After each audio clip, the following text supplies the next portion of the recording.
நீ ஏதோ பேச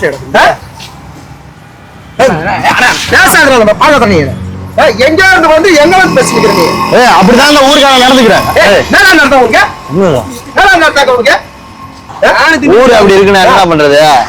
நீங்க திண்டுக்கல் அப்ப திண்டுக்கல் பத்தி பேச உங்க கோவமா வரதா? நானே திண்டுக்கல் பத்தி பேசலாம்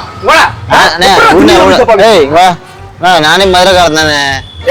எந்த ஊரா இருக்கட்டுங்க, அவ என் பக்கத்துல உட்காந்து திண்டுக்கலை பத்தி நம்ம தப்பா பேசுறேன்னு எவன் சும்மா இருப்பான்? நீங்க திண்டுக்கல்? நான் திண்டுக்கல். திண்டுக்கல் ஊர் சரியில்லை நான் சொல்றேன். நீங்களும் அந்த மாதிரி தப்பா எல்லாம் பேசக்கூடாதுங்க, ரொம்ப தப்பு பேசுறீங்க. உண்மையாதானே சொல்லி அது எப்படி உண்மையா சொல்லுவாங்க? திண்டுக்கல் பாருங்களா வந்திருக்கீங்க, எத்தனை பேரா வந்திருக்கீங்க? உங்க பிராண்டை ப்ரோமோட் பண்ண நினைச்சீங்கன்னா உடனே ஸ்கில் தெரிஞ்ச நம்பர் கான்டாக்ட் பண்ணுங்க. எங்க டீம்ல இருந்து அவங்களே கான்டாக்ட் பண்ணுங்க. ரொம்ப கம்மியான பட்ஜெட்ல பண்ணி பிசினஸ் ப்ரொமோஷன் மட்டும் இல்லாம வெட்டிங் விஷஸ், பர்த்டே விஷஸ் எல்லாமே பண்றோம். சோ உடனே ஸ்கில் தெரிஞ்ச நம்பர் கான்டாக்ட் பண்ணுங்க.